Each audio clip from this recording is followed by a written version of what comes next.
Dear friends, నేను మీ Shri Siva Krishna Reddy. April 14th doctor BR Ambedkar జయంతి శుభాకాంక్షలు. రాష్ట్ర వ్యాప్తంగా, దేశవ్యాప్తంగా నా శుభాభివందనములు. మన రాజ్యాంగ నేత డాక్టర్ బిఆర్ అంబేద్కర్ గారు డ్రాఫ్ట్ కమిటీ మెంబర్, రాజ్యాంగం రచించిన నిర్మాతగా ఎంతో మహనీయులు రాజ్యాంగాన్ని రాశారు. 200 మంది పైచిలకు మెంబర్స్ రాజ్యాంగాన్ని రచించారు. ఈ దేశ భవిష్యత్తు, రాష్ట్ర భవిష్యత్తు, గ్రామ భవిష్యత్తు ఏ విధంగా ఉండాలనేది మనకు మేధావులు, ఎంతోమంది నిపుణులు, ఎంతోమంది సౌమ్యులు కలిసి కూర్చొని ఈ రాజ్యాంగాన్ని కొన్ని రోజులు, కొన్ని సంవత్సరాలు కూర్చొని రాసిన రాజ్యాంగం ఇది. మరొకసారి ఆయనకు, డాక్టర్ బిఆర్ అంబేద్కర్ గారికి జయంతి శుభాకాంక్షలు. ఈరోజు తెలంగాణ ప్రజలు, మొన్న కేటీఆర్ ఒక ప్రెస్ మీట్ పెట్టి టీవీ9లో తెలంగాణ సమాజం, తెలంగాణ వాళ్ళు తెలివి కళ్ళ వాళ్ళు కాదు, ఆంధ్రలో తెలివి కళ్ళ వాళ్ళు అన్నారు. నేను ఒకటి సూటి ప్రశ్న వేస్తున్నా. 10 సంవత్సరాలు పరిపాలన చేశారు. తెలంగాణ ప్రజలు ఇస్తున్నాయి కదా. తెలంగాణ ప్రజలు ఇస్తున్నా. నీ సీఎం అయ్యిండు, నువ్వు మంత్రి అయినావు, మీ బావ మంత్రి అయ్యిండు, నీ చెల్లె ఒకసారి ఎంపీ అయింది, ఒకసారి ఓడిపోతే మళ్ళీ ఎమ్మెల్సీ అయింది, లాస్ట్కి TR జైలుకి వెళ్ళింది. ఇక్కడ తెలంగాణ ప్రజలు తెలివికలోలా, మీ కుటుంబం తెలివికలోదా, క్లియర్గా క్లుప్తంగా చెప్తా విను. తెలంగాణ ప్రజలు ఆ రోజు తెలంగాణ రాకముందుకు ఎంతోమంది తెలంగాణ కోసం పోరాడి ప్రాణాలు అర్పించారు. సకల జన సమ్మె చేశారు. 45 రోజుల నుంచి 2 నెలల వరకు హైదరాబాద్ మొత్తం రాస్తారోకో చేశారు. బస్సులు మొత్తం బంద్ చేశారు. కిష్టయ్య లాంటి వాళ్ళు, యాదయ్య లాంటి వాళ్ళు, శ్రీకాంతాచారి లాంటి వాళ్ళు ఎంతోమంది తెలంగాణ కోసం ప్రాణాలు ఇచ్చారు, చనిపోయారు. వాళ్ళు కాదా తెలివికల్లోలు? 10 సంవత్సరాలు ఓటేసి, 2 సార్లు ఓటేసి 10 సంవత్సరాలు నీ తండ్రిని సీఎం చేసిన తెలంగాణ ప్రజలు కాదా తెలివికల్లోలు? ఇన్ని పదవులు అనుభవించి, ఇంత చేసి ఒక రాష్ట్రాన్ని నడిపించలేక డైరెక్ట్ ఫస్ట్ సారి సీఎం అయ్యి, నీ తండ్రి కానీ ఆ క్యాబినెట్లో నువ్వు మినిస్టర్ ఉండి, హరీష్ రావు మినిస్టర్ ఉండి, ఏం తెలియని వాళ్ళందరినీ మినిస్టర్ చేసి, పార్టీ ఉంది కదా అని పక్క పార్టీ వాళ్ళని తీసుకొని మినిస్టర్లు ఇచ్చి పిచ్చిగా చేసి కాళేశ్వరానికి 1,00,000 కోట్లు పెట్టి రాష్ట్రాన్ని అప్పుల పాలు చేసింది మీరే. ఇది కాదా? తెలంగాణ సమాజానికి తెలియదా? 2 పిల్లర్లు పోయినాయి, 3 పిల్లర్లు పోయినాయి.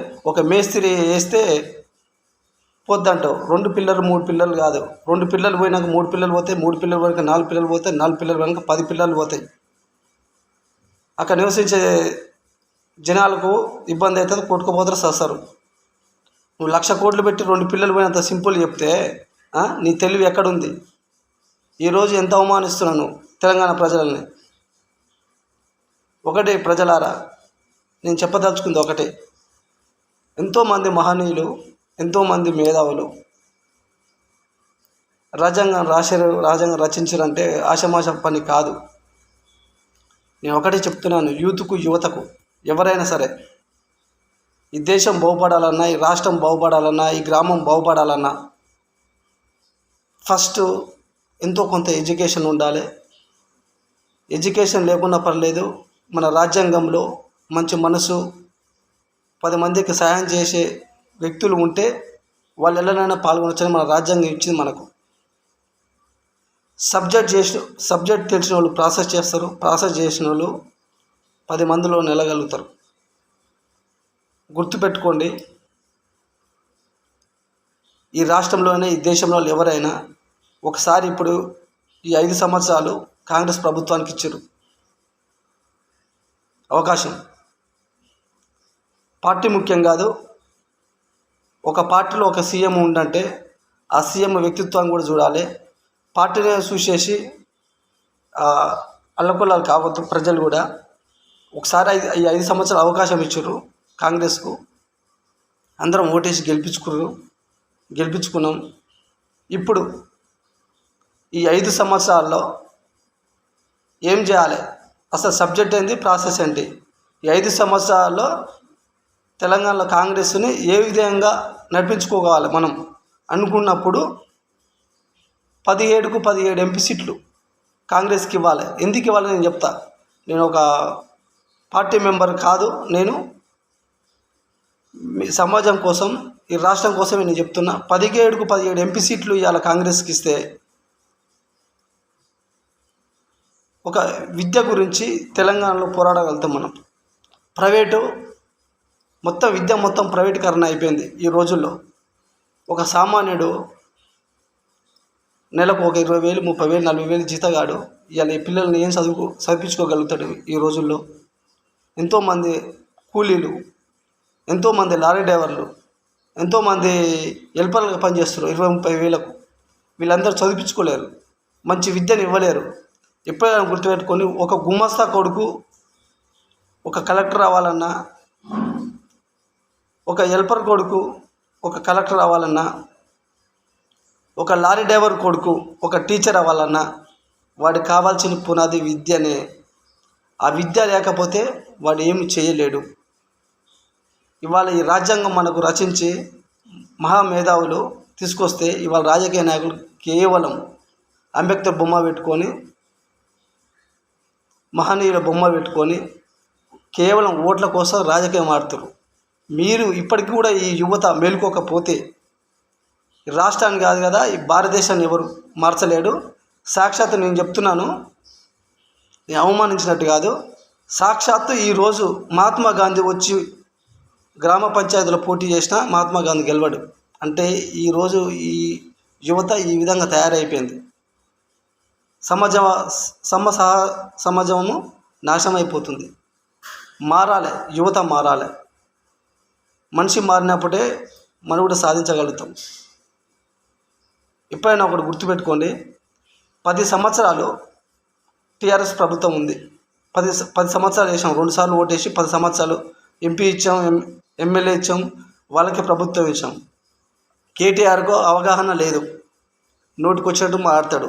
విద్యని ఎలా మొత్తం భ్రష్టు పట్టించిండు.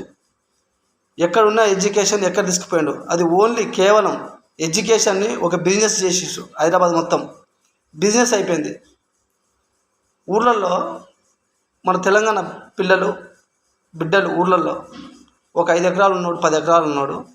ఇవాళ ఎడ్యుకేషన్ చదివించుకోవాలనుకుంటే వేలల్లో ఉంది ఫీజు.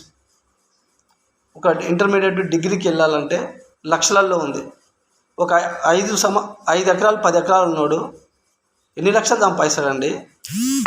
ఒక ఎడ్యుకేషన్కు ఒక సీట్ తీసుకోవాలన్నా, ఒక బీటెక్ సీట్ తీసుకోవాలన్నా 12 లక్షల నుంచి 15 లక్షలు. మంచి కాలేజ్ అయితే 18 లక్షలు 4 years బీటెక్.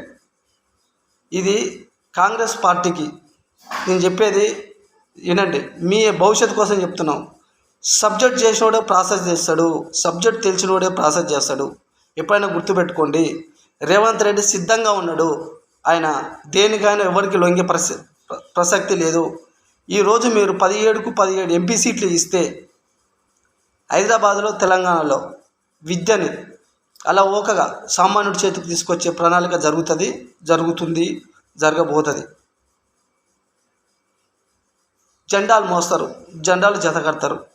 100 మంది వస్తుంటారు, 1,00,000 మంది వస్తుంటారు. ఒక క్వార్టరు, ఒక బీర్ సీసా, ఒక 2,000. ఇదేనా మన భవిష్యత్తు, మన పిల్లల భవిష్యత్తు?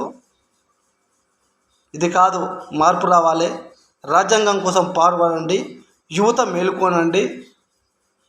ఒక పార్టీకి అవకాశం ఇచ్చి ఎమ్మెల్యేగా, ఇంకో పార్టీకి ఎంపీగా వేస్తే సెంట్రల్లో మనోళ్ళు ఏమీ చేయలేరు, పోరాడలేరు, అవకాశం ఉండదు. ఫస్ట్ సెంట్రల్ నుంచి ఫండ్ తెచ్చుకునే అవకాశం ఉండదు, సెంట్రల్ సపోర్ట్ ఉండాలి. ఇవన్నీ జరగాలి అంటే ఒకే పార్టీకి ఓటేయాలి. ఆ పార్టీ ఇవాళ కాంగ్రెస్ పార్టీకి ఓటేయండి. ఒకసారి అవకాశం ఇచ్చి చూడండి. ఒక్కసారి 17కు 17 సీట్లు అవకాశం ఇచ్చి చూసి నెక్స్ట్ మీకు 17 సీట్లు ఇచ్చాము సార్, అవకాశం ఇచ్చాము, మీరు విద్య గురించి ఎందుకు పాల్పడ అడగండి. దానికి నేనే నిదర్శనం. తీసుకెళ్తాను, రాజ్భవన్ కాదు, ఎక్కడ తీసుకెళ్ళాలని నేను తీసుకెళ్తాను. ఈ పార్టీ 17కు 17 సీట్లు మీరు కాంగ్రెస్ గెలిపించినట్లయితే మీరు ఈ ఎడ్యుకేషన్ని ప్రక్షాళన చేస్తా, ఈ రాష్ట్ర భవిష్యత్తుని సామాన్యుడి చేతులకు వెళ్ళేటట్టు చేస్తా, అన్నీ మీకు కల్పించేటట్టు చేస్తా నేను. ప్రతి రాష్ట్రం ఇప్పుడు ఈ ప్రతి రాష్ట్రం మన తెలంగాణ వైపు చూసే విధంగా మీరు 17 సీట్లు ఇస్తే తెలంగాణని మొత్తం రాష్ట్రాలు చూసే విధంగా అభివృద్ధి చేసే అవకాశం రేవంత్ రెడ్డి చేతిలో ఉంది. ఆయన చేస్తాడు, అందులో ఎలాంటి డౌట్ లేదు. మీరు ఇట్లా మళ్ళీ బీజేపీకు 4-5, బీఆర్ఎస్కు 2-3 సీట్లు ఇచ్చేసి కాంగ్రెస్ పోరాడమంటే పోరాడటానికి అవకాశాలు ఉండవండి ఎక్కువ. ఇది పార్టీ పరంగా కాదు నేను అడిగేది, కేవలం సామాన్యుడు ఎడ్యుకేషన్ పీపుల్స్ మీద కానీ, ఎడ్యుకేషన్ విషయంలో కానీ, ఇవన్నిటి విషయంలో నేను 1కి 10 సార్లు 10 ఎందుకు సార్లు చెప్తున్నానంటే, ఇవాళ అస్తవ్యస్తంగా ఏ పార్టీకి పడితే ఆ పార్టీకి ఓట్లు వేసేసి ఒక కాన్సన్ట్రేషన్ లేకుండా, ఒక దిక్సూచి లేకుండా, ఓ బీజేపీకి 3-4-5, బీఆర్ఎస్కు 3-4-5 ఇస్తే కాంగ్రెస్ వాళ్ళు ఏం చేయలేరు, పార్లమెంట్లో కొట్లాడే అవకాశం ఉండదు. మీరు ఒకేసారి 17కు 17 సీట్లు కాంగ్రెస్కి ఓటేయండి, పోరాడే తత్వం ఉంటుంది, ఎడ్యుకేషన్ మారుస్తాం. ఇప్పుడు గిట్ట 17కు 17 సీట్లు ఇవ్వకపోతే హైదరాబాద్లో సామాన్యుడు బతికే అవకాశం ఉండదు. ఎడ్యుకేషన్ ఇంకా అయిపోతుంది. పక్క రాష్ట్రాల్లో ఇన్ని ఫీజులు కూడా లేవు, మన హైదరాబాద్లోనే పెంచేసేస్తారు. దానికి మనం ఏం చేయలేం. ఇంకొకటి కరువు వచ్చింది, అది వచ్చింది, ఇది వచ్చింది, సోషల్ మీడియాలో పిచ్చిగా చేస్తారు. నైటే కరువు వచ్చేసిందా? కాంగ్రెస్ ప్రభుత్వం రాగానే నైటే కరువు వచ్చిందా? ఎక్కడైతే కొన్ని ప్రాజెక్టులలో వాటర్ లేదో ఆ వాటర్ ఆ ప్రాజెక్టులకు రావాలంటే ఎక్కడి నుంచి సోర్స్ వస్తుంది, అది ఎందుకు రావట్లేదు, ఎందుకు ఆపేసారు, అక్కడ ఏ ప్రాబ్లమ్స్ ఉన్నాయి, ఇవన్నీ చూసుకొని గవర్నమెంట్ మేధావులు వాళ్ళ ఇంజనీర్లు మొత్తం దీన్ని ప్రక్షాళన చేస్తారు. ప్రతి ఒక్కటి జరుగుతుంది.